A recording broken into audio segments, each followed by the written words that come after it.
Once again, good evening, good afternoon to everyone. It has been a very good opportunity for me to join this session for reading the Sutta. Today, I have planned to read Sutta from Majjhima Nikāya 86, which is Aṅgulimāla Sutta. Before starting the session, we will pay homage to Triple Gem Buddha.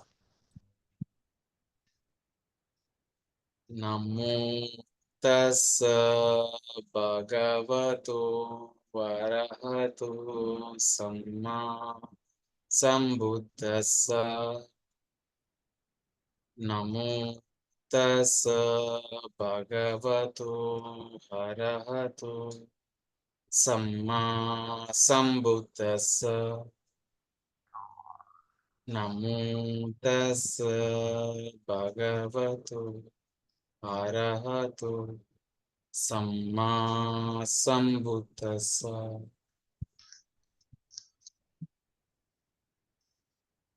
I will be sharing the screen,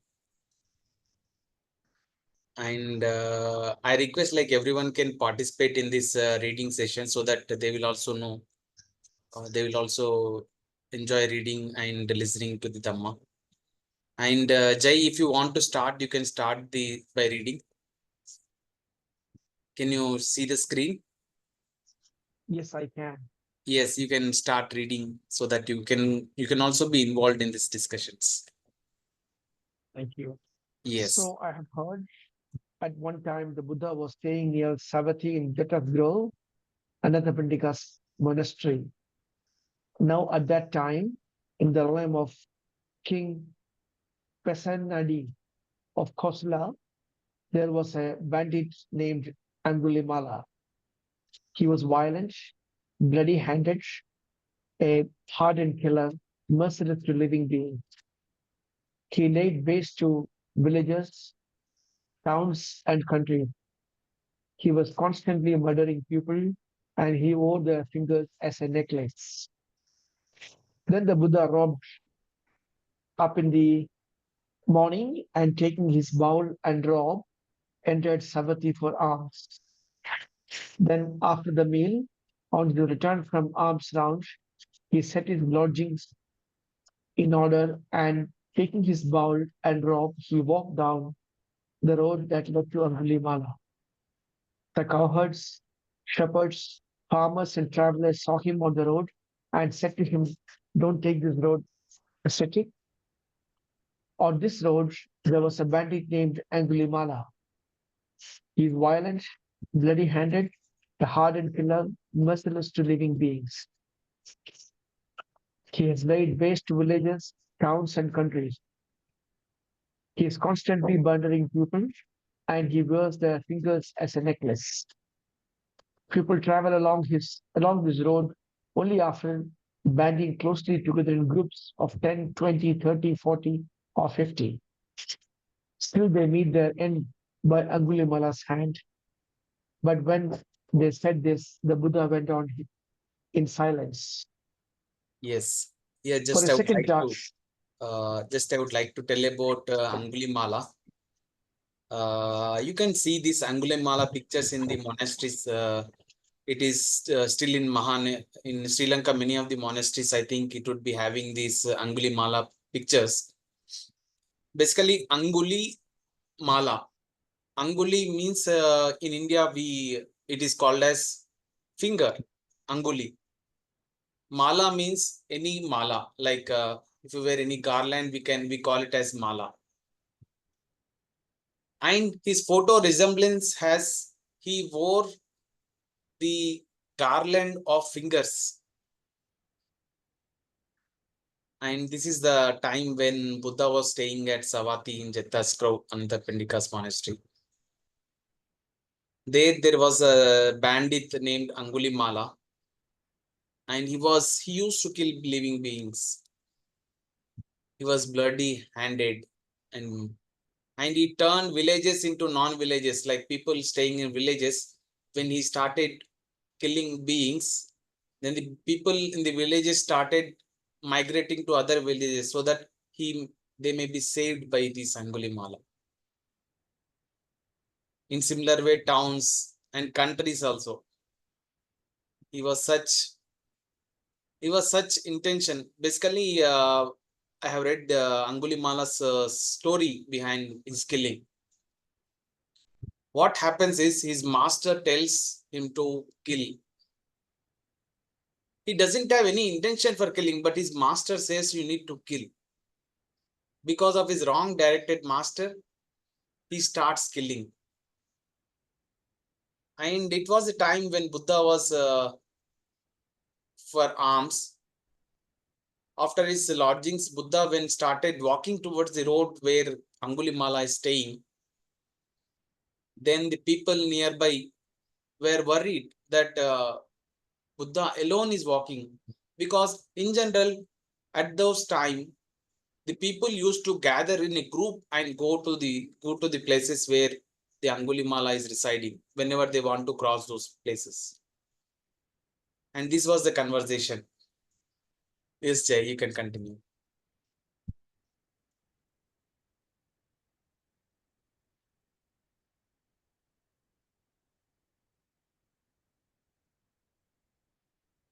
You can unmute, Jay. Yes.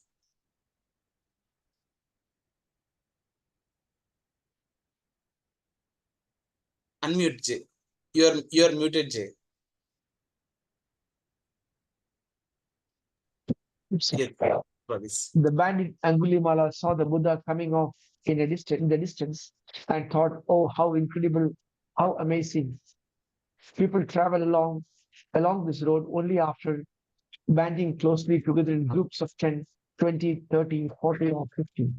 Still, they meet their end by my hand. But still, this ascetic comes along alone and unaccompanied like a conqueror. Why don't I take his life?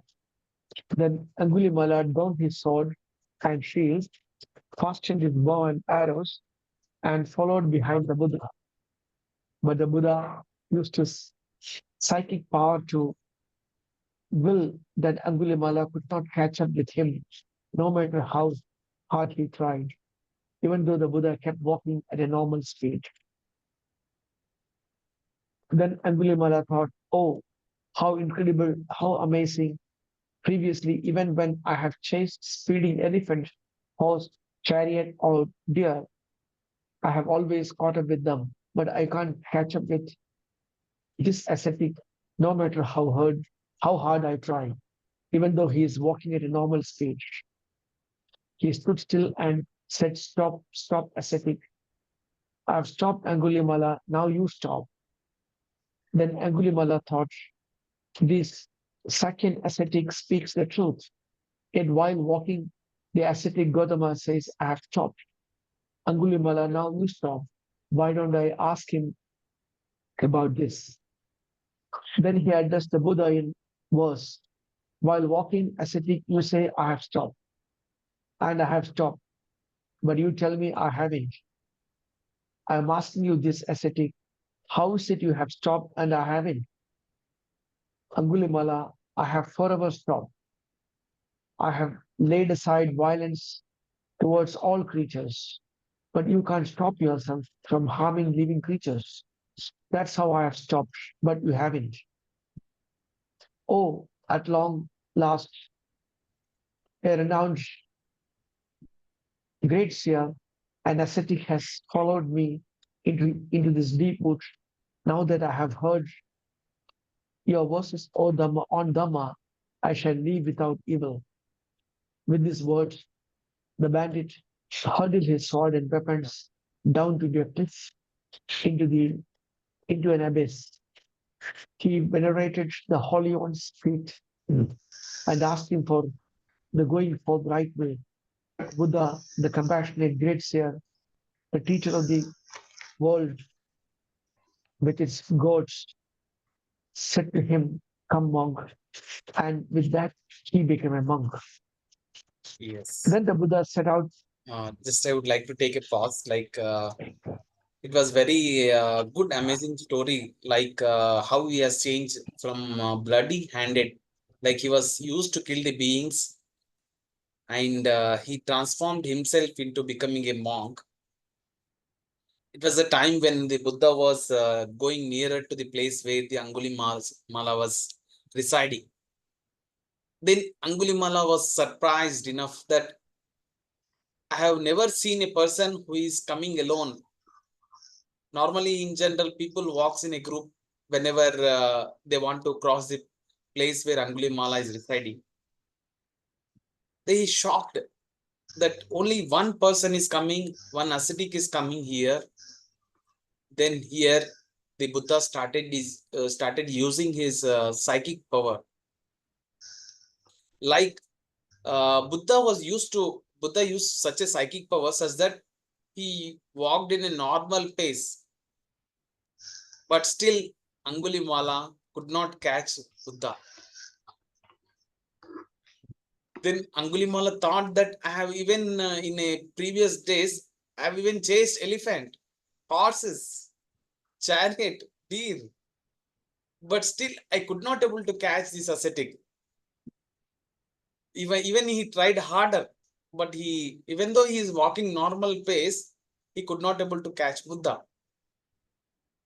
Then his student said, "Stop, stop, ascetic," he told. Then I have stopped Angulimala, now you stop, Buddha told. And he is surprised. Buddha in general never speaks lies. He always speaks truth. He's surprised why Buddha has said that I have stopped Angulimala, now you stop. He's surprised. Then he started saying in the verses, like he's asking the Buddha that you told you have stopped. Now you're telling me to stop, but actually you have not yet stopped. But Buddha was saying this verse in another instance. Like Buddha told that Buddha has stopped all the violences towards all creatures, like first precept, abstain from killing living beings on purpose. He has stopped. But Angulimala has not yet stopped. This was the intention behind this sentence where Buddha said this. And then he got this deep understanding of the Dhamma at that point, where already he was, because of his past karma, past good deeds, he has come across the Buddha, and finally he has become a monk. Nanda madam, do you want to read? Okay. Yes. Then the Buddha set out for Savatthi with Venerable Angulimala as his second monk. Traveling stage by stage, he arrived at Savatthi, where he stayed in Jeta Grove, Anathapindika's monastery. Now at that time, a crowd had gathered by the gate of King Pasenadi's royal compound, making a dreadful racket. In your realm, your majesty, there is a bandit named Angulimala. He is violent, bloody-handed, a hardened killer, merciless to living beings. He has laid waste to village towns and countries. He is constantly murdering people, and he wears their fingers as a necklace. Your Majesty must put a stop to him. The King Pasenadi drove out from Savatthi in the middle of the day with around 500 horses heading for the monastery. He went by carriage as far as the terrain allowed, then descended and approached the Buddha on foot. He bowed and sat down to one side. The Buddha said to him, "What is it, great king? Is King Senaya Bimbisara of Magadha angry with you, or the Lichavis of Vesali, or some other opposing ruler? No, sir. In my realms, there is a bandit named Angulimala. He is violent, bloody-handed, a hardened killer, merciless to living beings. I shall put a stop to him.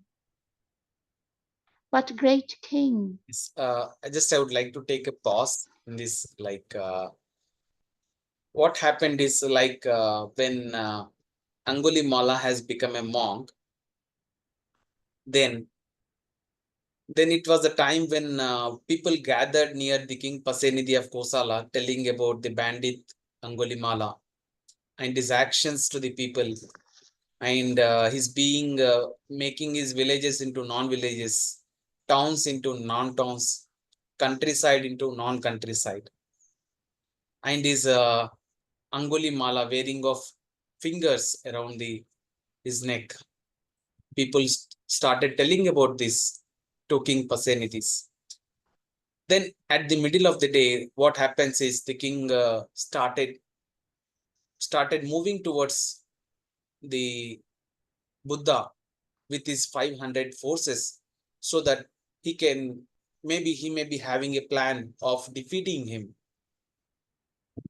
by traveling through that. He went to the Buddha, and this was the conversation where Buddha, in general, kings used to travel whenever they get defeat from their opponents.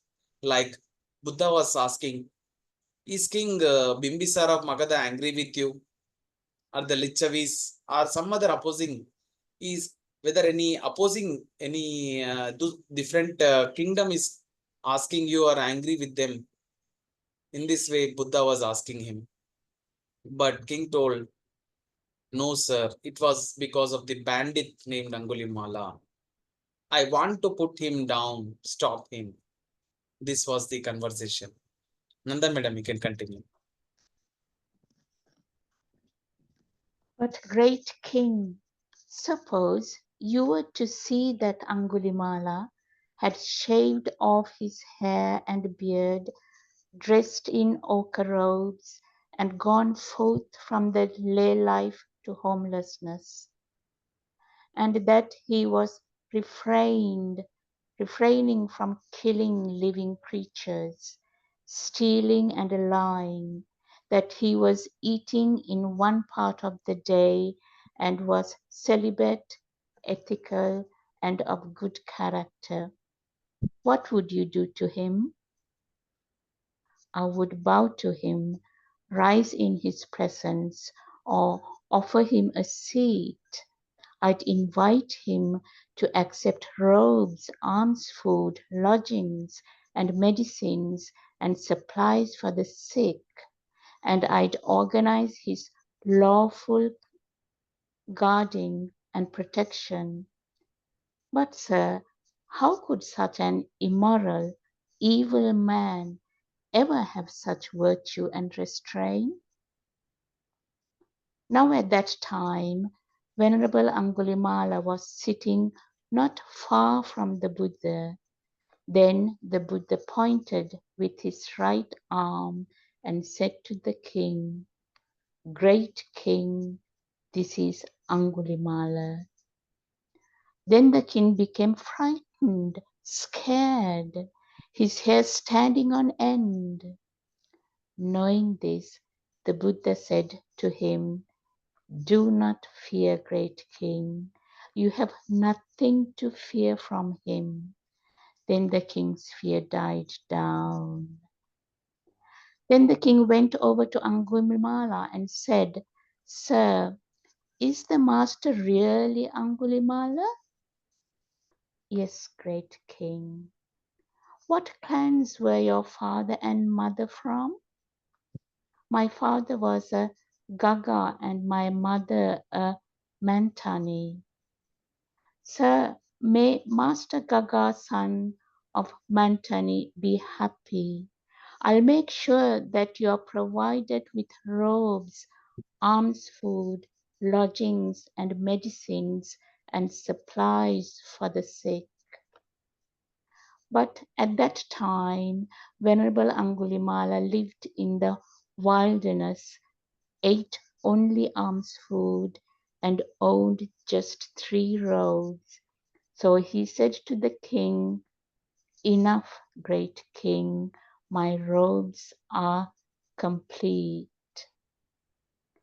Then the king went back to the Buddha, bowed. Yes, just I want to say the further instance what happened.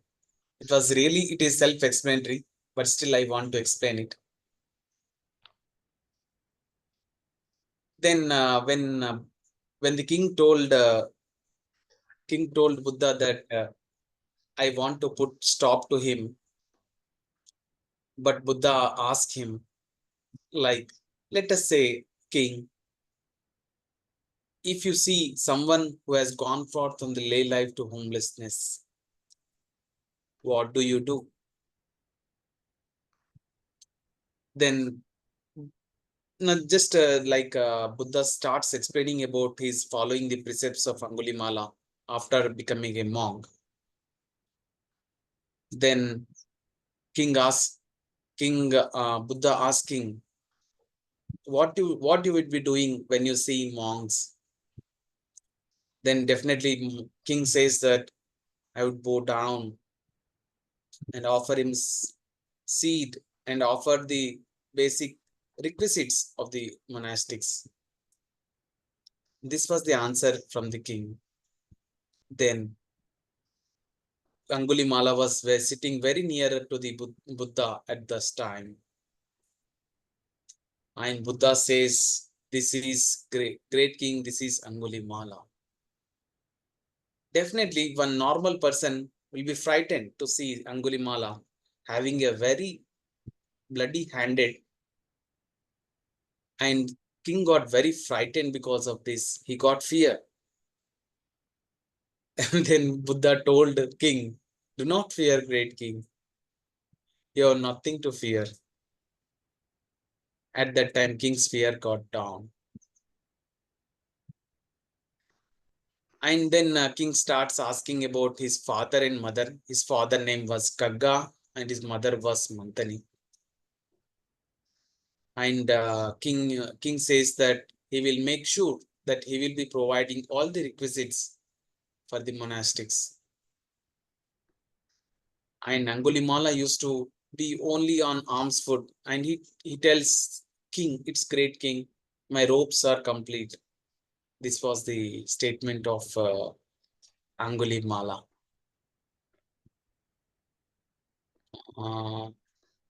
Like Pai, do you want to read Pai?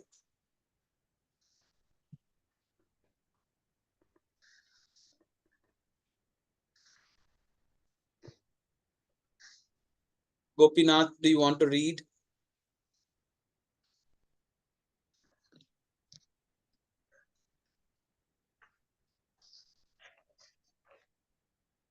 Sharma sir, do you want to read?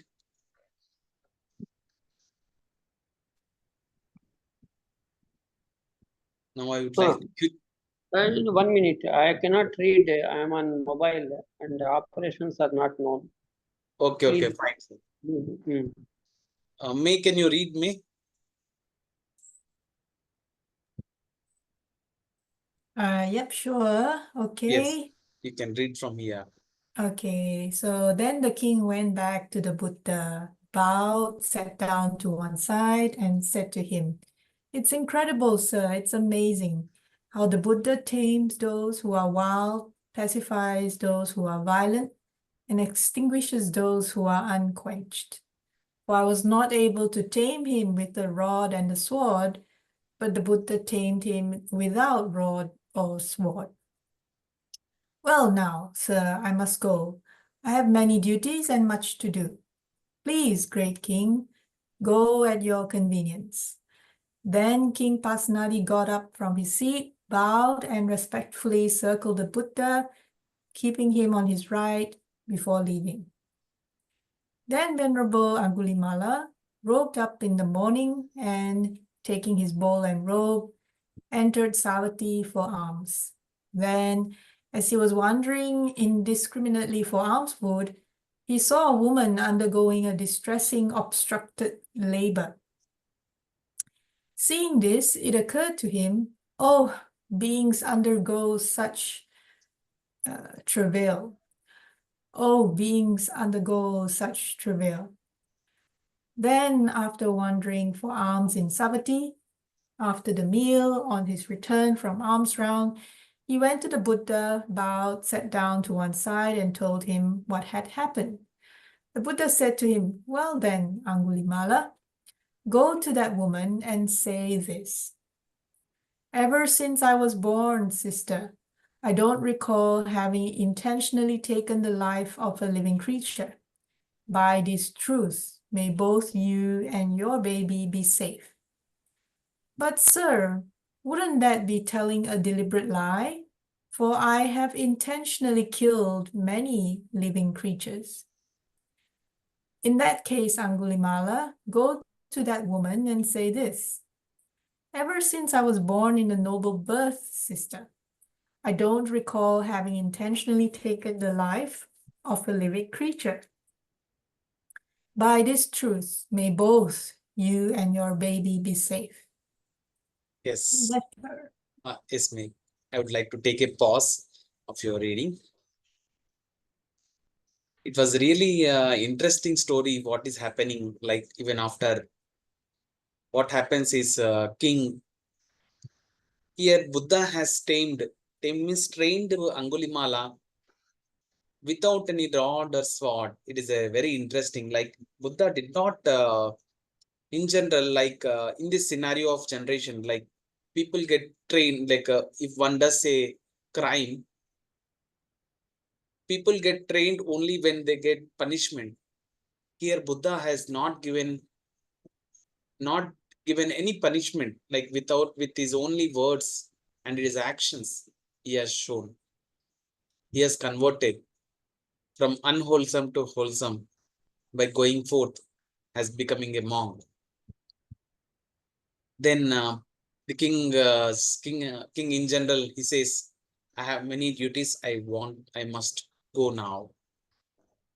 And the Buddha uses the very good phrase, please, great king, go at your convenience. Buddha never says to go immediately. Buddha says you can go at your convenience. This is a very good phrase Buddha uses. It's the right usage. And then it was the time when Aṅgulimāla was going for an alms round. And he has seen a woman undergoing a labor. Definitely it is a painful for a woman under labor. And then after his alms round, he went to Buddha and bowed down and told him what has happened, what he has seen. And Buddha says that, well, you go and tell that ever since I was born, sister, I don't recall having intentionally taken the life of living creatures.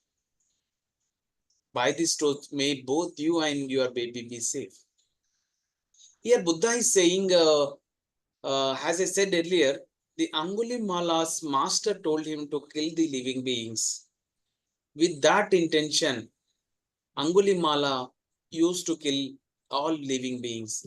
But Aṅgulimāla, he himself do not have any intention to kill living beings. This happened.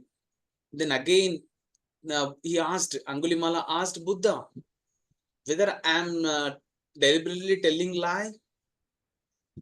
Then the Buddha says, you can say in this way, ever since I was born in noble birth, sister, I don't recall having intentionally taken the life or living creatures.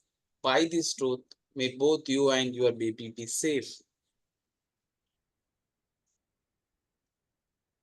And here again, finally, what he said was the first time what the Buddha said was, like he did not kill the living beings with intentionally. Then he told same thing and he wished for the woman who is undergoing labor, he wished them being safe. May you can continue.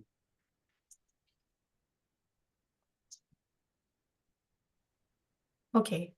Then that woman was safe, and so was her baby. Then Angulimala, living alone, withdrawn, diligent, keen, and resolute, soon realized the supreme end of the spiritual path in this very life. He lived, having achieved with his own insight the goal for which gentlemen rightly go forth from the lay life to homelessness. He understood rebirth is ended, the spiritual journey has been completed, what had to be done has been done, there is nothing further for this place. And Venerable Angulimala became one of the perfected. Yes, this is the time where Angulimala has transformed himself to becoming an arahant by being. Actually, when you read, there are stories in the. There's a great disciples of Buddha. I have the PDF. I will share the link in this chat. If one gets time, you can read the story of Angulimala. It is a very good story. Like he was a very perfect person, basically. He used to study very well, and he used to be a top in his classes, in his colleges. And because of the bad intention of his master, he is wrongly directed to kill the living beings. But otherwise, he was very perfect person. And this is the time where he has transformed from becoming a unwholesome to wholesome. He has become one of the perfected. Yes, Jay, you can read.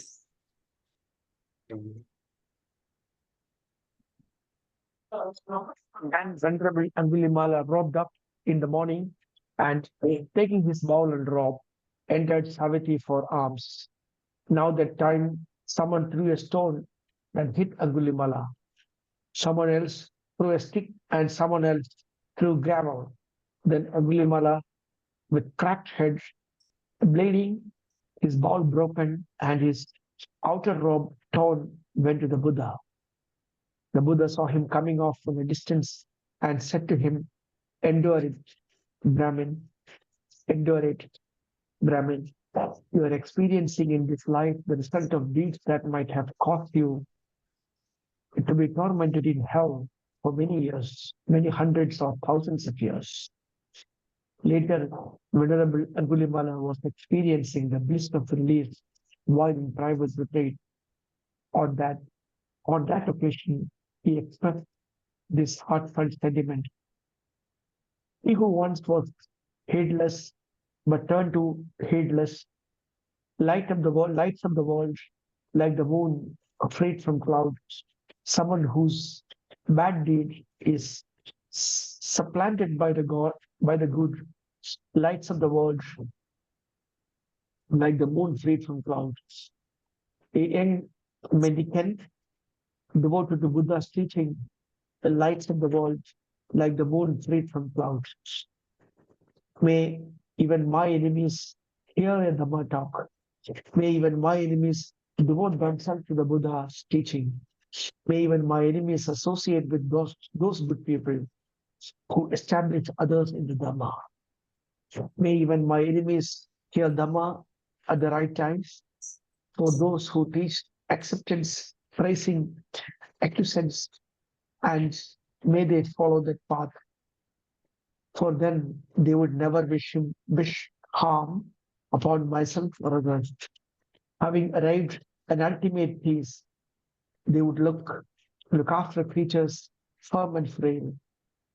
For irrigators guide the water, the fletchers straighten arrows, carpenters carve timber, but the astute train themselves.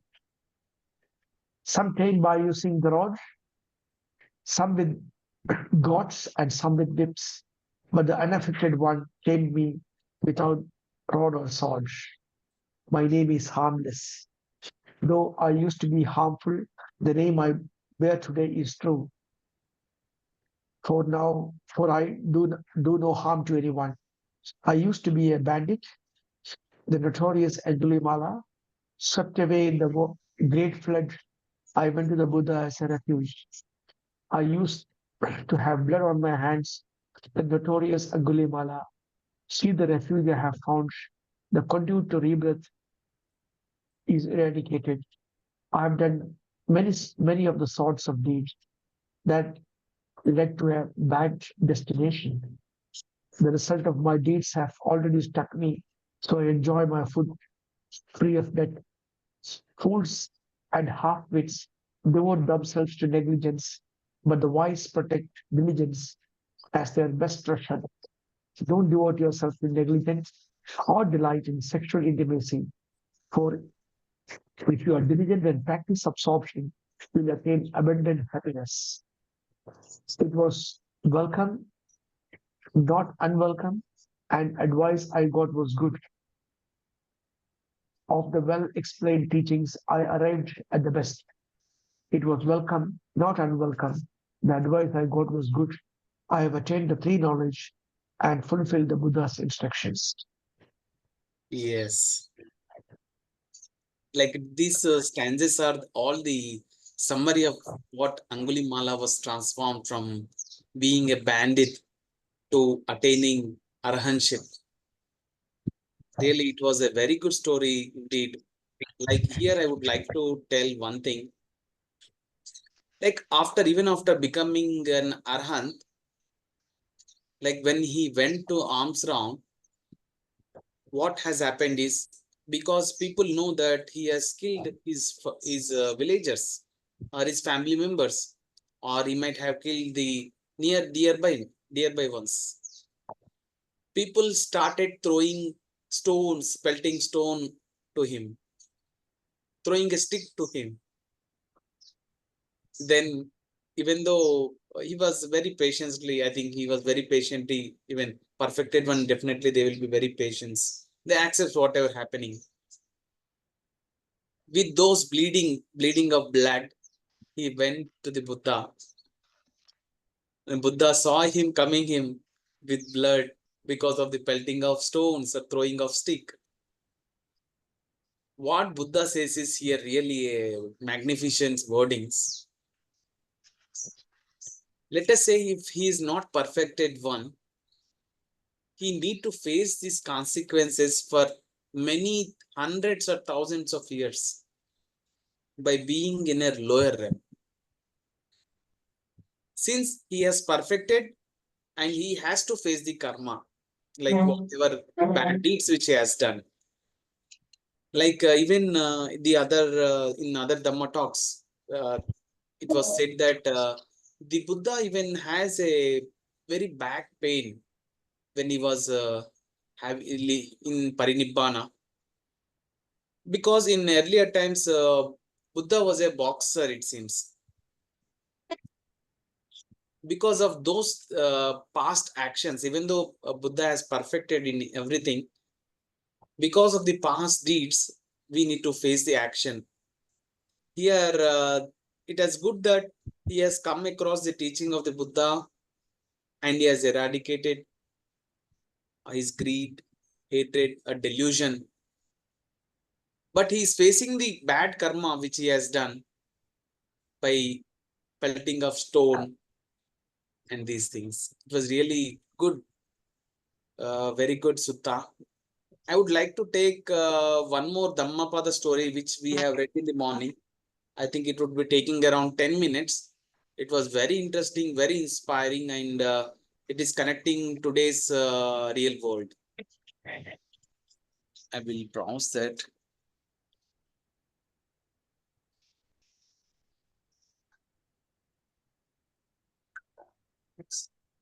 There is a website called Tipitika where we have stories of Dhammapada. Today we started reading this in the morning session. We started reading with Hindi students. I would like to share this. There's a verse called, I think, 82, I guess. Yes. And Nanda madam, do you want to read?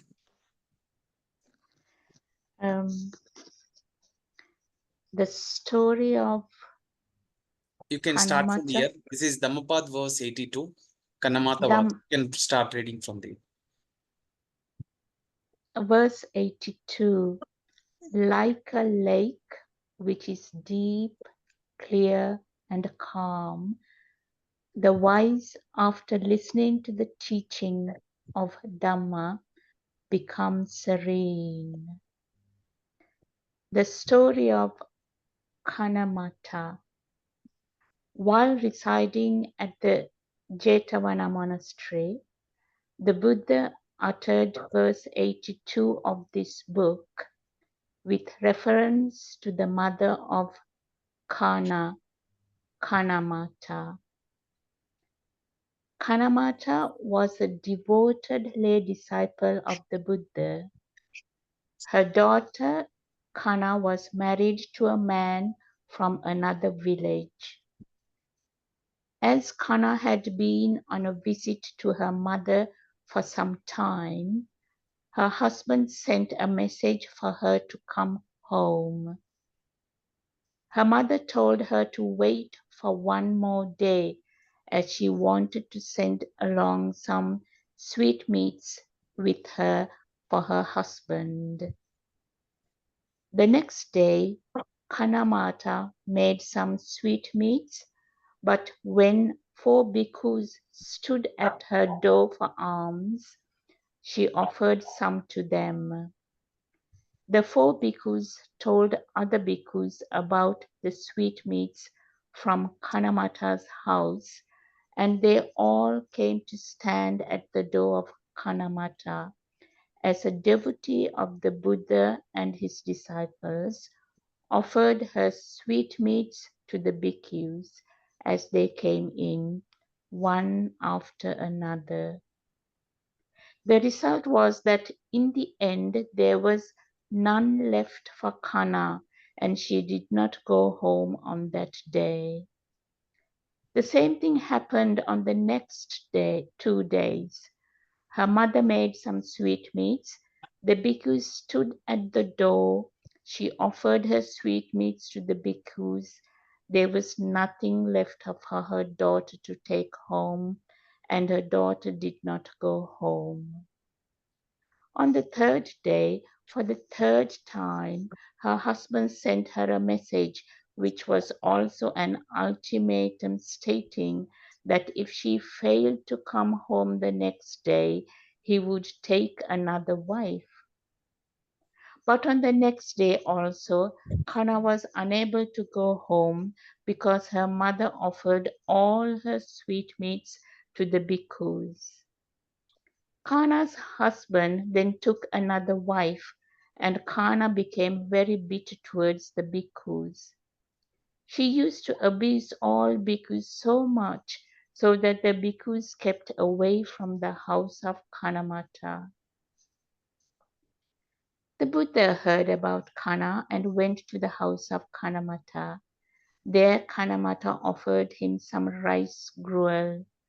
After the meal, the Buddha sent for Kana and asked her, "Did my bhikkhus take what was given them or what was not given them?" Kana answered that the bhikkhus had taken only what was given them, and then added, "They were not in the wrong, only I was in the wrong." Thus she owned up her fault, and she also paid homage to the Buddha. The Buddha then gave a discourse. At the end of the discourse, Kana attained Sotapatti fruition. Yes, I would like to give a pause to your reading. Here, this is a very good Dhammapada verse. Like the wise person after listening to the teaching becomes very serene. This is the verse, Dhammapada verse. This is related to a story of Kanamata and his daughter Kana. Kana gets married to a person nearby another village, and The one day Kana has come to his home, come to meet her mother, and she has been staying for some time. Then her husband sent a message that to come home through a messenger. Her mother told, please wait for one day so that I can make some sweets. Like these days, whenever we go home, our mother or mother-in-law prepares food and gives back while going. In similar way, her mother told to wait for one day so that she can prepare some sweet meat and she can carry it to her husband. The next day, what happened was when the sweet meat was prepared, Bhikkhus has come to the home of Kanamata. Since they are very, her mother Kanamata and Kana, I think Kana also was, they follow the basic generosity practice of giving requests to Bhikkhus. Then it was the day when they have prepared sweet meat. They offered these sweets to the Bhikkhus who has come. Then it was they thought that next day we will go again. Next day we'll prepare sweet meat. Next day we will go. Then next day also same Bhikkhus has come and all the sweet meat was offered to Bhikkhus. And then the husband has sent another message stating, if you do not come, then I will be marrying to another wife. She will be taking he will be taking another wife. Then they thought they will be preparing once more so that she will be carrying the sweet meat. Then another day also it was same happened that on that day also Bhikkhus have come. They have offered all those to Bhikkhus. And another message has come from her husband that he has married, he has taken another wife. Because of the situation, the Kana got was very bitter and she was abusing all the Bhikkhus. And the Buddha has come to know about the situation. And what happened was Buddha came to the house of Kanamata and they have offered rice gruel. And then Buddha asked him, like whether the Bhikkhus who has come, whether they have taken or you have given. In this way, they're asking about like second precept. I undertake to keep the precept to abstain from taking what is not given. Then Kana, having self-realized, told that it is her fault. Then at the end of discourse, what happened was Kana attained Sutapati fruition. It's a great, remarkable journey. Nanda madam, you can continue from here. On the way back to the monastery, Yes. the Buddha met King Pasenadi of Kosala. On being told about Kana and her bitter attitude towards the bhikkhus, King Pasenadi asked the Buddha whether he had been able to teach her the Dhamma and make her see the truth of Dhamma. The Buddha replied, yes, I have taught her the Dhamma and I have also made her rich in her next existence. Then the king promised the Buddha that he would make Kana rich even in this existence. The king then sent his men with a palanquin to fetch Kana. When she arrived, the king announced to his ministers, whoever can keep my daughter Kana in comfort may take her. One of the ministers volunteered to adopt Kana as his daughter, gave her all his wealth, and said to her, you may give in charity as much as you like. Every day, Kana made offerings to the bhikkhus at the 4 city gates.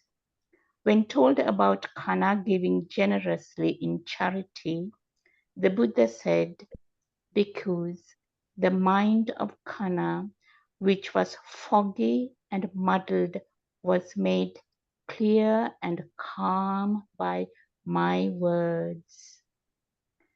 Then the Buddha spoke in verse as follows. Verse 82. Like a lake which is deep, clear, and calm, the wise, after listening to the teachings of Dhamma, become serene. It's excellent. What happened was like even after attaining Sotapatti fruition, when Buddha was leaving back to the monastery, on the way he met King Pasenadi of Kosala. Then he told about the story of Kana, his bitterness towards bhikkhus. Then Buddha told that the king asked whether did you teach Dhamma to Kana? Yes, Buddha told yes. I have told the Dhamma. And what Buddha told was, I have made her rich in her next existence also. Like I believe that whenever we give very good, like generous practice to Buddha, definitely one will be very rich.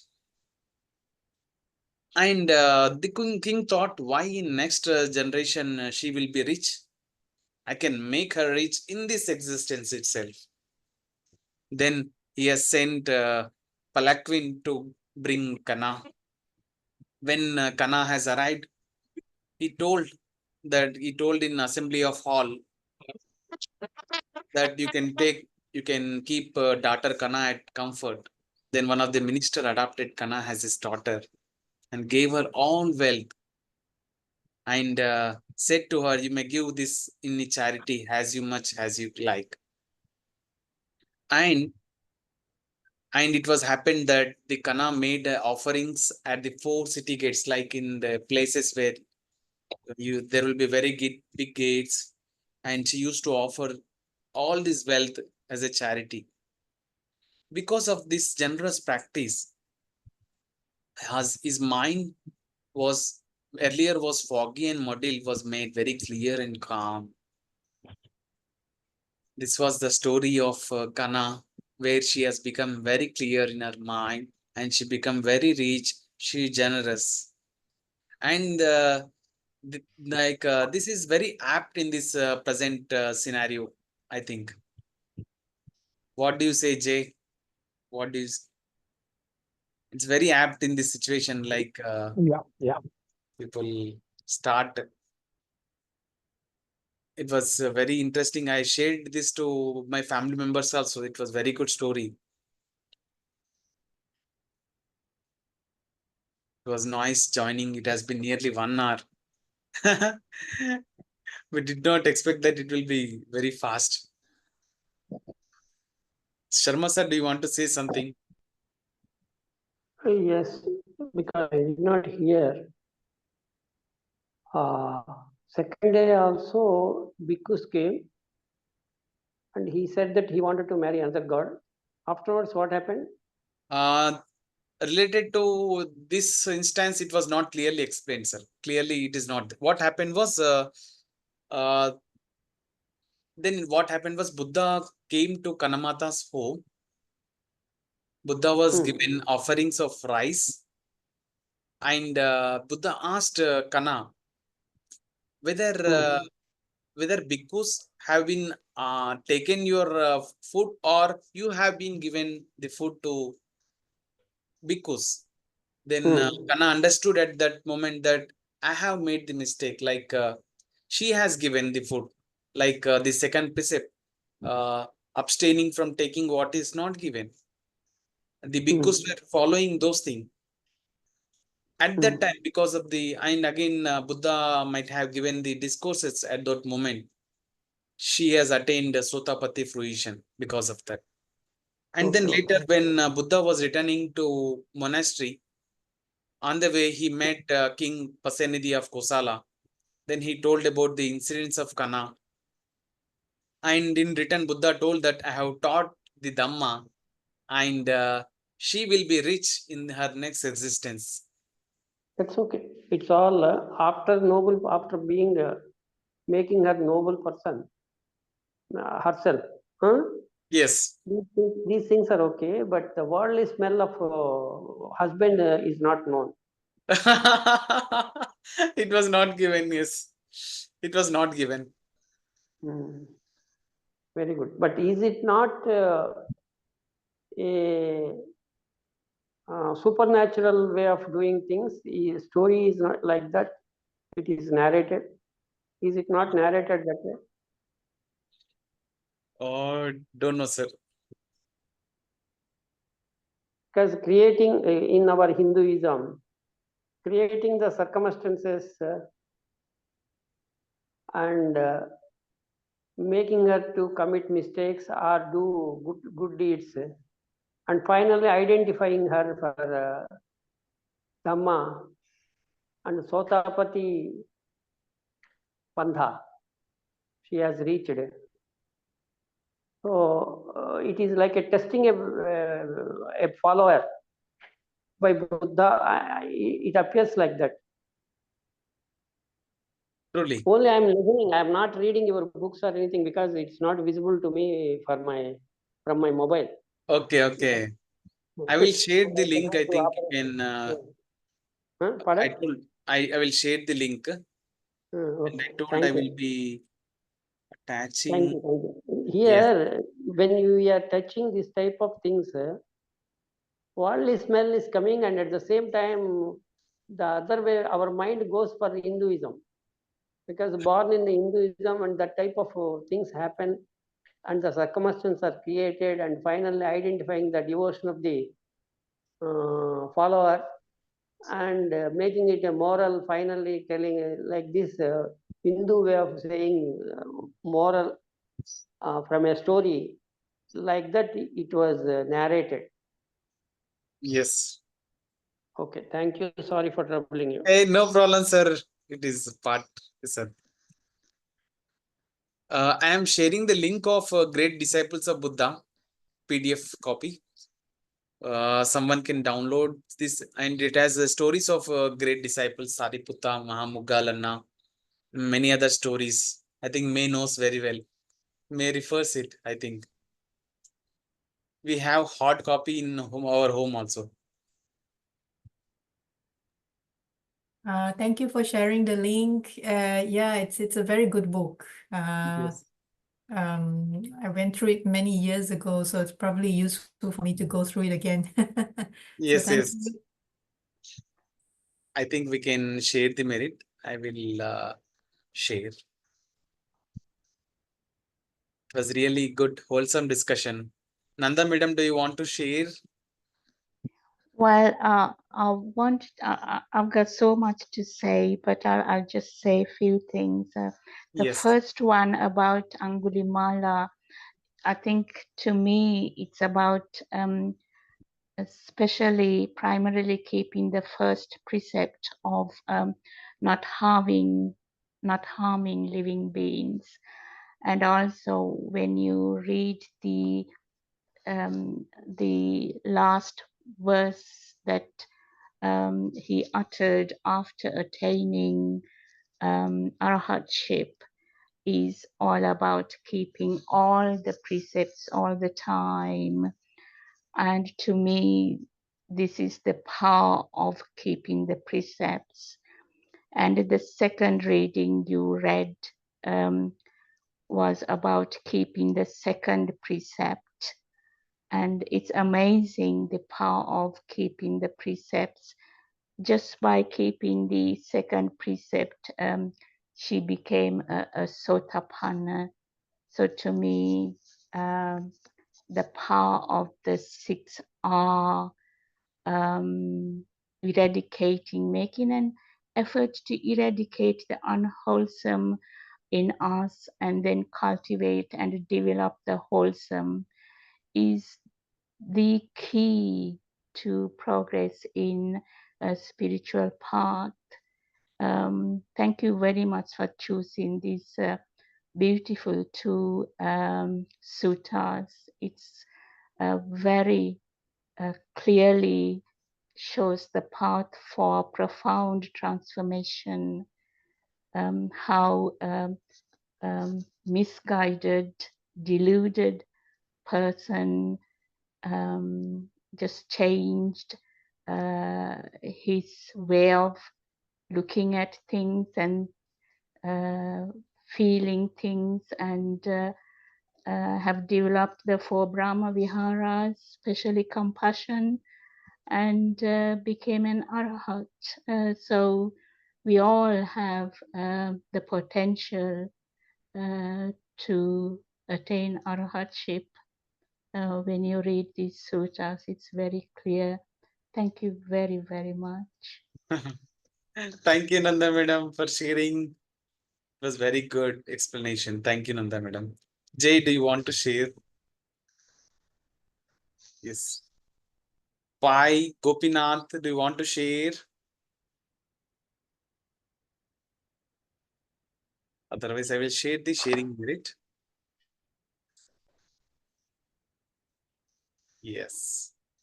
And we can all read along this sharing merit so that all this merit which we have accrued can be shared to all beings. May suffering ones be suffering Be free, suffering free, and the fear and the struck fear-struck fearless fearless be. be.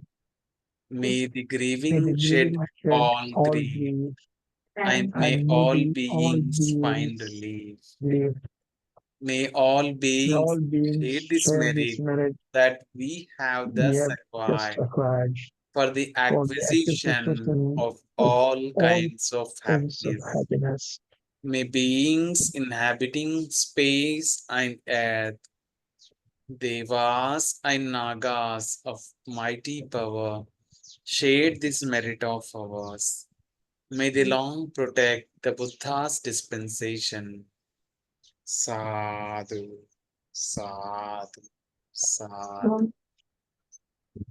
Thanking you all. I wish all the happiness to all. Thanking you for joining. It was very wholesome. Thank you, Thank Sachin. you. Thank you. Thank you, everyone. Bye bye. We'll meet Bye-bye. again. Thank you. Bye, Jay. Bye, May. Bye, Pai. Bye, Nanda Madam. Bye, Gopinath. Bye bye.